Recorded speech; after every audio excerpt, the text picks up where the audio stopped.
Democratic presidential campaign hopeful Cory Booker.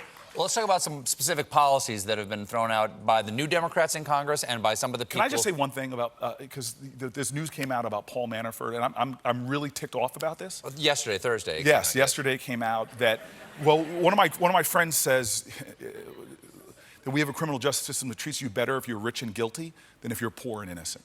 And there are people from neighborhoods like mine in America who get convictions for doing things that 2 of the last 3 presidents admitted to doing. We are a nation right now that churns into our criminal justice system the most vulnerable people. You can tell a lot by a country about who they incarcerate. So in Russia, they incarcerate political opposition. In Turkey, they're actually incarcerating the media. Be careful when you travel there, sir. But in our country, we prey upon the most vulnerable citizens in our nation. Poor folks, mentally ill folks, addicted folks, and overwhelmingly black and brown folks. Were you shocked that he only got 47 No, votes? this criminal justice system can't surprise me anymore. I'm angry. Even though the Mueller team said 19 to 24, throw the book at him, he is irredeemably criminal.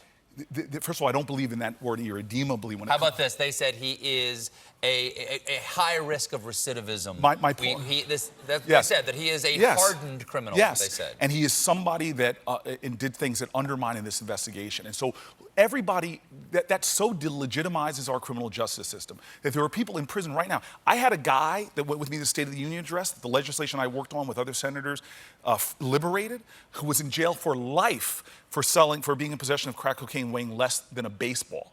Less than a baseball, a life sentence. And here's a guy that betrayed our nation, that the prosecutor said, that the sentencing guidelines said over 19 years, and he's getting out with a slap in the wrist. What does that say to people in communities like mine that have been disproportionately targeted by a drug war that's not a war on drugs, it's a war on people?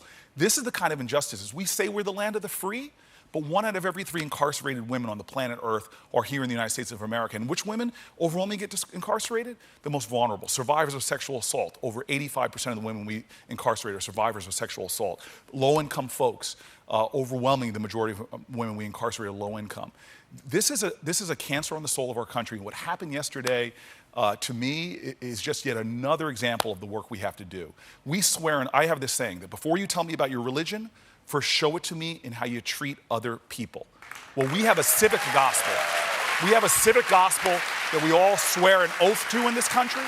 We swear an oath that we will be a nation of liberty and justice for all. That is not true, and we need to change that in this country. And that's why I introduced legislation this week to say, okay, we did the First Step Act, which is a good progress, but now it's time we do the Next Step Act. Because just think about the problems we talk about. You talk about other issues, what's happening with our children, what's happening with our infrastructure. We were building a new prison in this country every 10 days from the time I was in law school to the time I was mayor of the city of Newark. While our infrastructure was crumbling, we were building out the biggest infrastructure on the planet Earth for incarcerating people. Or think about this.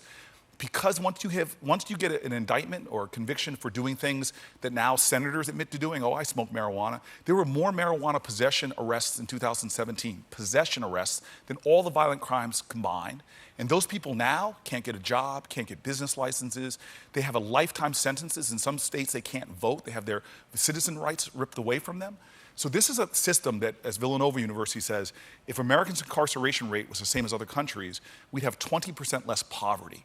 These are the kind of self-inflicted wounds we're doing things by having a healthcare system that treats people after they get sick as opposed to preventative care and wellness and early intervention. We seem to be a society that wants to spend so much taxpayer dollars on the bracket of systems after people are broken, as opposed to making smart strategic investments to empower our country to succeed. And again, that's another reason I'm fighting to lead this nation. Well, Senator, thank you for being here. Thank you. Senator Cory Booker, everybody.